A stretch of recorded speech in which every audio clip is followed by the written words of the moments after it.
First, good afternoon. Thanks everybody for joining and welcome to today's EMA Town Hall. I know a lot of you. If I don't know you, I look forward to meeting you. My name is Jack Velasquez. I work at Spectron Energy. I'm also the chairman of the board for the Environmental Markets Association. In a few minutes, you're going to hear from Christian Hofer of Sol Systems, also a fellow board member, and Lauren Lemunian, our newly appointed management service administrator. So two things really amazed me when I was preparing for this town hall. First, I can't believe that the EMA is in its silver anniversary of 25 years. It's just remarkable how time is flying. Considering I'm only in my mid-20s, that means I was a baby when the EMA was founded. All joking aside, guys, overview of the agenda today. The goal is to update you, the members, on what's going on behind the scenes at the EMA. We're going to cover what our mission is as an association, what our vision for the future looks like, and what our priorities are as we move forward. Now, we've learned a lot from examining the past and looking back on what was successful and what was not. The board has been very busy throughout the pandemic, and we're here to update you on what's next for the EMA. And here's a sneak preview. It's called EMA 2.0, right? Christian, as I mentioned, is going to discuss the important roles that the EMA committees will play in helping us achieve our goals. Lauren's going to provide an introduction and information about our new website. She's also going to describe some of the upcoming events for 2021. Now, vision, priorities, and our mission, right? Now, the EMA, as I mentioned, has a deep history, 25 years. Our members know these markets the best. Many of us have sat in on legislative meetings or been a part of policy decisions. Now, we are in an integral position to unify and amplify our voices with our market principles. The need for education is greater now than it has ever been before. So let's review the mission. Okay, it's always been the same, it has not changed. We promote market-based solutions to help combat environmental challenges. Now, we strive to do this and we achieve this through sound public policy, industry best practices, effective education, and training. Finally, member collaboration, right? Networking is paramount, guys. Look, I miss you guys. I miss having breakfast after our first night of our in-person meeting. I miss having a couple of pints of beers with you guys after a day of sessions. And I look forward to doing this again, hopefully this fall. We have not set a date yet, but we are thinking about having an in-person this fall. Now, we are going to take our mission dead serious. There are massive advantages to well-designed, policy-driven environmental markets. Right? For one, they are accountable. Two, they are enforceable, and their success is trackable. Look at the growth of the renewable generation over the course of the last 25 years, right? I remember when I started, I think there was under 300 megawatts of wind in the US. There was about 7 megawatts of Jersey Solar and a few kilowatts in Massachusetts. Now, the majority of the new build was built on the back of well-designed markets. And this is what we're all about, guys. And those are just the environmental benefits. There's massive social benefits that come along with this, like job creation. You know, the list goes on, it's et cetera, really. So the role of the EMA is to give our members a venue to promote this mission, to use the association as a platform to have your voice heard. Now, whether you're an energy trader or academic, policymaker, sustainability officer, the EMA can arm you with the right market principles that will guide you and help you spread our mantra about properly designed environmental markets. This is how we're going to achieve a carbon neutral world and a clean energy infrastructure, right? Our priorities going forward are to push tradable markets by educating our trading partners and our policymakers and the universities and colleges that are teaching the future corporate leaders of America. Now I ask you, do you want to propel this industry forward? Do you want to make yourself a voice for tradable markets? Well, I invite you to get involved. Raise your public profile as an environmental market pioneer, and we can help you do that. Now, with that said, guys, let's go through some updates, right? The EMA, as I mentioned, has been doing a lot. All right, first update, biggest update, I'd like to reintroduce or introduce Lauren Lemunian to you. Many of you already know Lauren. She worked for our former administrator, Kellen, covering the EMA. She did an amazing job for us for more than a decade, which is hard to believe, from 2005 to 2016. That means Lauren started when she was about 6 years old, believe it or not. She was a prodigy. Look, Lauren did such a good job for us that after she left, we felt a serious void. And I'm being pretty serious about that. There was a void, and a difficult decision had to be made. And we made the decision to terminate Kellen. And we recently signed a new contract with Lauren as an independent provider of management services. She has helped us, the board, you, the members, with the transition. And again, we are working on what we call EMA 2.0. And signing up Lauren was just the first step in reinvigorating the association and injecting some much needed energy into the EMA. The EMA and the environmental markets are in the midst of a renaissance. Now, before we surge into the future, it's important to remember the past, especially in the EMA's 25th year. Okay, we are laser focused on building on what we have accomplished, right?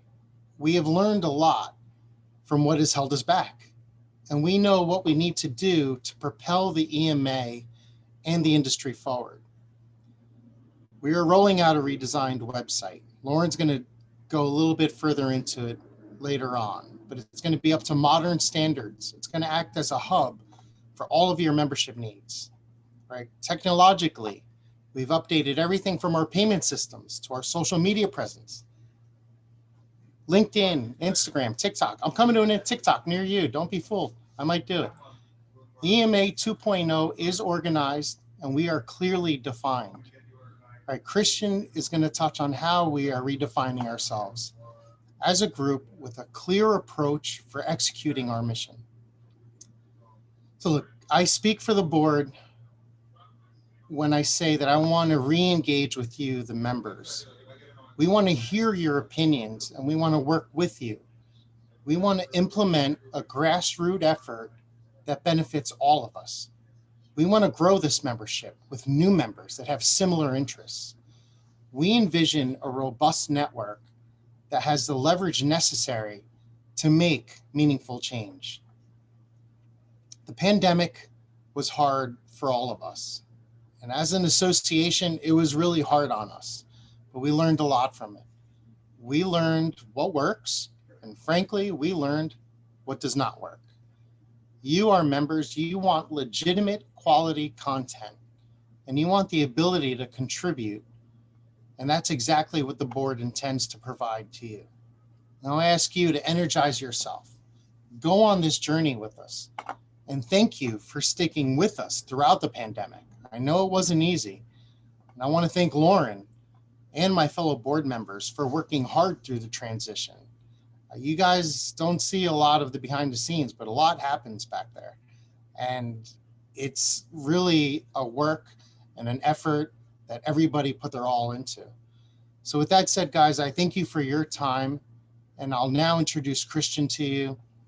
Christian's going to touch on the Market Principles Committee and the Policy Tracking Committee and the essential role that these committees will play in the EMA's future. Thanks, guys. Jack, thank you for the great introduction and also for your leadership this past year in helping the EMA get through a very difficult period. So really appreciate you stepping up into the chairmanship role and for leading us into the future. So I've never been to a town hall meeting before where the speakers weren't heckled by the crowd. So I also want to thank Lauren for muting everybody in advance of this talk.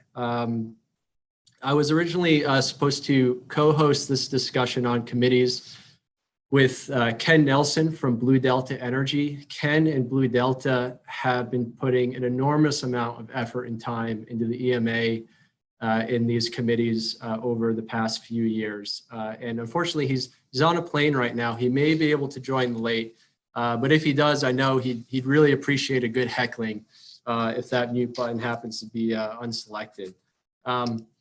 So hello, everyone again. Thanks for joining us today. For those that haven't met me before, my name is Christian Hofer, and I've been an EMA board member since 2019.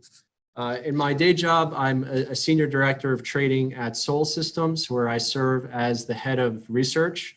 I've been involved in the environmental markets for over a decade, and I have a passion for the intersection of commodity markets and sustainable infrastructure development.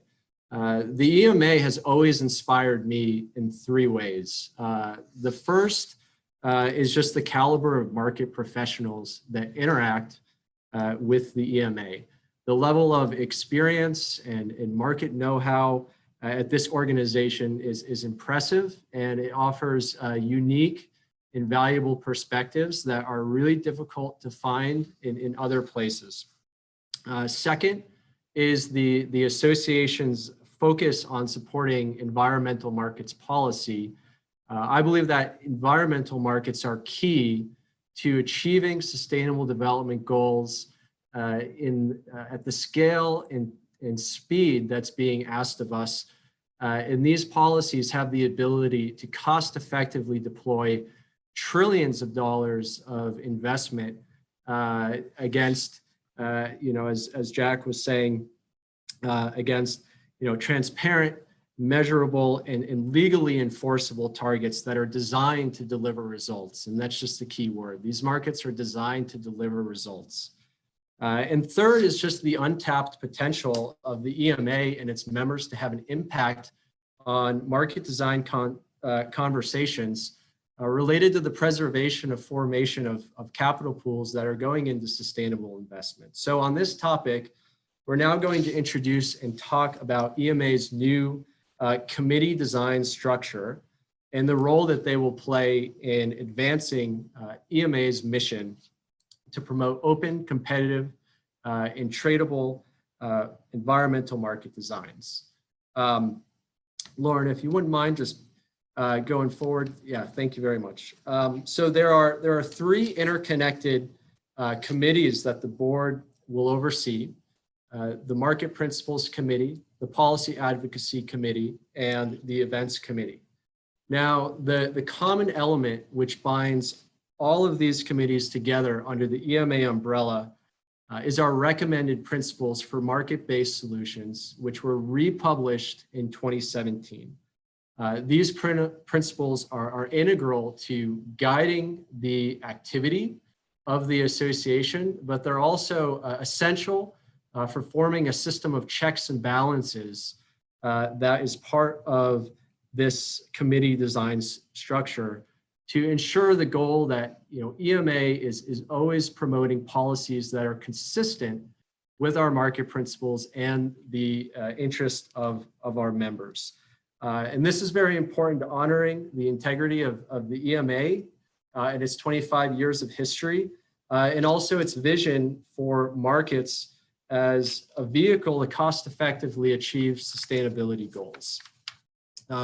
So what does each committee do, and which one is right for someone who wants to get more involved in this space? And why is there even the need for the different committees? First, the Market Principles Committee is the educational arm of the EMA. Its purpose is to create and publish subsector market principles, white papers and case studies and written presentation materials that EMA members can use to promote market market-based solutions. Said another way, it's also a research arm that's interested in studying markets and helping to discern, what creates a successful market design from an unsuccessful market design. And so the spirit is to do this work deliberately with data and evidence and experience-driven learning in order to maintain the integrity and real-world viability of our association policy positions.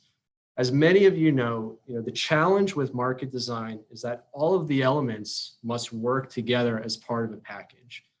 If one or two provisions don't work, the market structure can fail in what otherwise is a well-designed market. And so this obviously creates risk because poorly designed markets garner poor reputations and even worse, deliver poor performance. I'm sure countless people on this call have participated in or seen poorly designed markets before. And so since 2017, the EMA has been engaging in rec market design conversations in the policy realm. And to support these efforts, the Market Principles Committee published a set of best practice principles for rec markets. This is a guide, it's an off-the-shelf manual which explains the features of tradable rec markets and how they work, is a tool that decision makers can rely upon. I also think this committee, there's a shout out that's deserved here. This committee was originally founded by George Tung at NextEra Energy, who's made major contributions to the EMA over the years. And so he deserves a lot of credit for the EMA getting to this point. And if you happen to see him around, please make sure to thank him for his contributions. Moving on to the Policy Advocacy Committee, think of this committee as the front office of the EMA. Its purpose is awareness and outreach.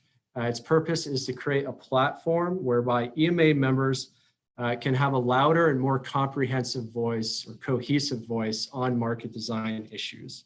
And this committee will do that by one, allowing members to petition the EMA to submit written and oral testimony on important policy issues affecting membership interests, assuming the petitions comply with our market principles, of course. So for example, the EMA did this in Ohio recently when House Bill 6 was attempting to repeal the state's RPS policy. So in this situation, Sol Systems petitioned the EMA to intervene, and we went ahead and we drafted public comments, which we submitted to the EMA for approval alongside our market principles. And then we even went one step further and we flew out to Columbus, Ohio to testify in front of a Senate committee dealing with this issue on behalf of EMA member interests.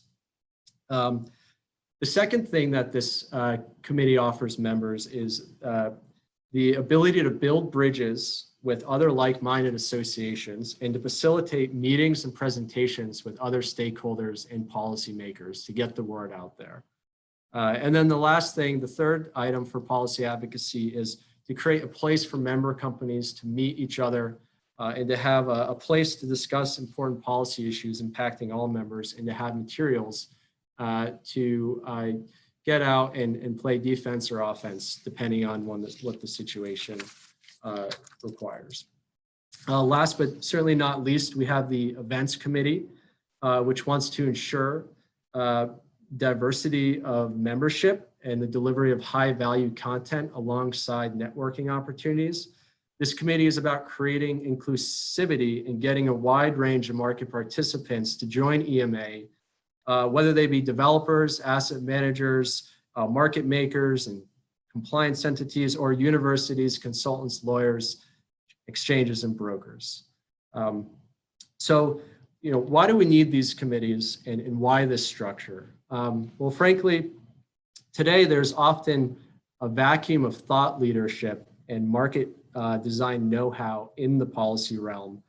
And there are also a lack of organizations out there that are definitively defending and advocating for competitive markets. This committee structure is designed to ensure EMA maintains a brand of high integrity professionals that promote solutions that work. And good solutions need to be informed by market experience and world market data and appropriate interpretation of economic theory. There's also a need to balance and eliminate conflicts of interest among members that may have different interests. The EMA must avoid weighing in at a level that hits one membership interest versus another group, but we must weigh in on issues that collectively harm or violate member interests because of their inconsistency with our principles. And now this is much easier said than done, but that is why we are publishing the principles so that anyone that joins EMA understands the market rules that we're trying to establish. And hopefully these principles will help us arbitrate more difficult opinions and viewpoints among members when the time comes. And if we get to the point where we have members so engaged that they're debating issues on market design, I would call that a huge success. So to close on the committee structure, what we've learned from doing over the past few years is that we need more members to help in areas that interest them or in markets that interest them. And these committees are only as effective as the amount of energy and work that member companies put into them. So it's simply not sustainable anymore for one company or a group of companies or individuals to address all the market's needs. And so the board has put a lot of thought into these committee structures to ensure that there is a way for members to get more involved, to get out there and amplify what we think is a very important voice that's not being represented right now in many policy conversations across the country. So with that said, I think we have a great group of professionals at the EMA, and that EMA can be that platform that harnesses the energy of market participants that care about going above and beyond to fight for open, competitive, and tradable environmental markets. And with that, it looks like we've now been joined by Ken Nelson of Blue Delta Energy. So I'll pass it off to him for closing remarks. Thank you, Christian. And I really do want to give a lot of credit to Christian and all the hours that he has dedicated to making this the EMA what it is today. I mean, it has been a rough year, but I think through efforts from Jack and the rest of the board, and especially Christian, I think we've been able to stay relevant and really build a solid foundation going forward. I'm excited to be a part of the policy advocacy committee, and I support the mission of markets and really trying to not just to internally discuss markets with in the legislative or regulatory arena, but also in the other groups like Jack might have mentioned with students and with trying to get our message about the success of markets and why we strongly support market-based solutions for environmental issues. Because it's true that no other organization is going to do this on our behalf. A lot of developers, we all know, would be very happy with feed-in tariffs, and we'd be out of a job amongst other things. But more importantly, we'd be missing out on this opportunity to contribute, because I think that at its core, and I know Christian is strongly a believer of this, and I'm as well, and I'm sure that hopefully most of the rest of you are, markets work. And given the right market structures, markets work. And that's what we want to try to convey to the public, to the regulators, to the legislators, that we need to effectively introduce, manage, nurture markets, and we can achieve great things. So anyways, I appreciate your letting me, I'm not heckling you. I promise I'm not going to heckle you, Christian. Especially I'm the one who just landed in DC, so I have nothing to be, in fact, if you want to, you can heckle me. But I do appreciate everyone taking the time on a Friday afternoon, and really looking forward to moving forward on EMA 2.0. Awesome, Ken. And you get the MVP award for getting to a place that was quiet enough to remotely speak on a Zoom. I'm impressed.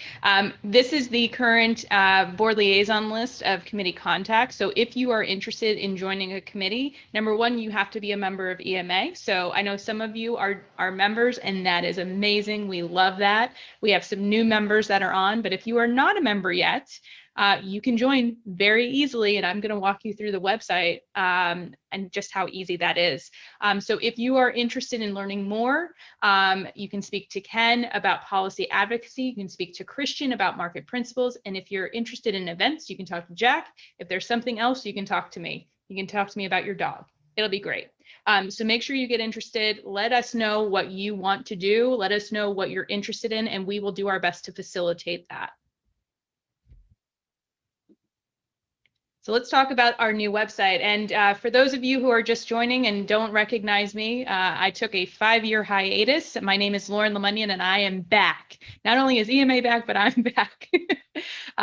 And part of the transition back in February, I remember looking at the website and I realized that it had not changed in a very long time. And I'm sure that this has been a big thorn in a lot of your sides of like, this website doesn't work. How can we actually work with it? And so the first step, as we were working the transition from Kellen, was figuring out a platform that fully integrated, that was easy to use, that was easy to search so that you could find those best practices and those market principles, so that you could engage with one another with forums, with our news, with our searchable directory, and that you could have easy to access, password protected, that you already logged in as, so that you could find past presentations, past webinars and recordings, and all of those assets that are really advantageous for members. So that's what we did. In fact, you have already interacted with the new website. It is already live. I know Jack was talking about it. It's coming. It's already here. He was trying to like hold back the anticipation. So enviromarkets.org has been live. You RSVP'd for this town hall. So you know it works. You got your Zoom link. It works. You can go in and you can sign up for membership in 2 clicks. Everything is there that you see on this screenshot is what you have access to as a member. You have a members only side. You have a discussion board. You have resources that you can download. You can submit articles to us. In fact, if you've been live on LinkedIn or Twitter, you've noticed that there's members in the news that's now started. We want to be that amplifier of what's going really awesome in your company. We want to be that cheerleader on the sidelines. It's like, yeah, you did it. That's our job. We want to bring an audience to environmental markets to showcase how awesome market-based solutions are. So this is a two-way street. We can create the platform, we can create the functionality, but this only works when you engage it. So you have a job to do. As soon as we're done with this whole thing, we're going to network and do all that. I want you to visit enviromarkets.org, and you can see that you either have a password because you've already reset it, or you can say, forgot my password. That's immediately going to email you a link to reset it. And then you have access to it. So if you're a member, it will give you member rights. If you are not a member, you can sign up for membership. Let me see what we've got. Oh, that's Jack Velasquez. I mean, it's Come true. Are you heckling me? That old website was built on Windows 95. I'm excited. It's very true. It was built on Drupal, to be honest. I don't even know if Drupal's still in business. It was as archaic as it could possibly get. It's true. And I will take responsibility. I did build that in 2008. So we have updates. We are current. Your financial transactions are all built into that. And here's the best thing. When you sign up for a corporate membership, every person within your organization gets access to member rights, meaning they can sign up for webinars for free. They can get discounts to events that have a paid component. They can access all of the password protected member pages. They can participate in committee structures. So there's tons of functionality here. We can in fact have an entire subset of the committee with special pages and files that only the committees can access. So really, this website is here to work for you, just like Jack is. Jack's here to, do your taxes, and I think he's mowing lawns now too. So make sure you hit him up. That's part of the perks of being a member. See, I can heckle you too. Many talents. Jack got a haircut for this. And a lollipop with the hair. A lollipop. It's like going to the bank, but better. So make sure that you visit this. If you're not already connected to us on LinkedIn, you can message me and I will be happy to send you an invite. Follow us on Twitter, get involved. If you have communications people at your company, make sure I'm connected with them so that you get out of the way and we just make a seamless exchange of information back and forth.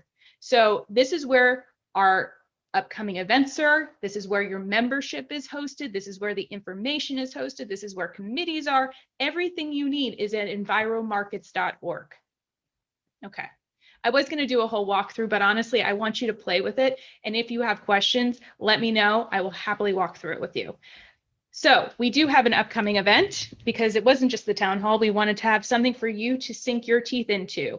This is a brand new series. It's going to become a recurring, probably quarterly event where we have reached out to industry press members. We have Mike Ball from Argus. We have Elena Knopp from NPM. We have Jennifer McIsaac from S&P Global Platts. And we have Dan McGraw from Carbon Pulse. They are all coming with what is top of mind, hot topic, high priority in environmental markets. It is like a rapid fire, ask anything, amazing idea share, because we know that there's tons of information right now that your head starts to spin, like unless you are just a sponge of knowledge like Ken, but I don't know how much is left after he flew to DC. We won't quiz him yet. But this is going to be an opportunity for you to be able to ask questions about anything you've seen, for them to give their perspective, see what's happening behind the scenes. What are the things that are keeping them up at night? What are the things that they're having sidebar conversations on, news that they're tracking? So that is going to become a quarterly series where it's going to be essentially a press roundtable. It is free for members. You can register now at enviromarkets.org. If you're not a member yet, there is a fee to register, but we encourage you to be a member. There's so many benefits. You should get the benefits. Why would you spend more when you don't have to? So enviromarkets.org. If you have any topics that you would like addressed on a future webinar, roundtable, annual meeting, you can either reach out to me or Jack. And we will do our best to put it together. I know Jack and I are working on an upcoming webinar, looking to line that up too. But we're ideally looking for a much more frequent webinar virtual event structure so that we can look at the annual meeting. And so I've got a little poll that I'm going to launch about in-person events. So it should pop up on your screen. Go ahead and enter. How likely are you to attend an in-person event in the fall?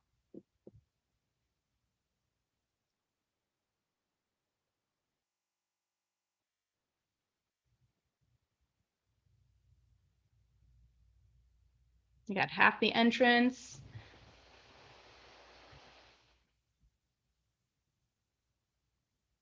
I'll give it a couple more seconds. I assume a lot of you guys are dying to get out of the house.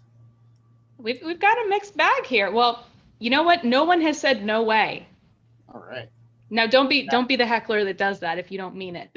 Because I'm using this as intel. All right, so we've got 15 people that have done it. I'm going to share the results with you. Can you see it? It's pretty cool. Yeah, so we've got 47% extremely likely, 27% somewhat likely, not very likely, a couple people, and it depends on the size and location. Well, here's the beautiful thing.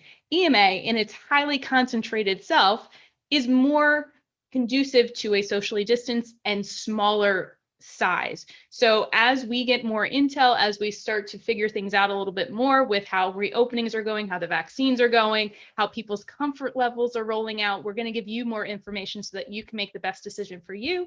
And so you can relay that to your company as well. So we are trying to do this. We are looking at options, and we will keep you posted. When we know more, you will know more. So here's our new contact information. So if you're needing to mail anything, the new address is 1455 Pennsylvania Avenue Northwest, Suite 400 in Washington, D.C. 20004. The new website is enviromarkets.org. Mail, you can email me, lauren@enviromarkets.org, or info@enviromarkets.org. You should have already gotten that in your inbox. Make sure that you save that as a safe sender so that you get all of the new announcements, all that important information. And we have a new phone number here. It's at 202-446-1641. All of this is available on the new website.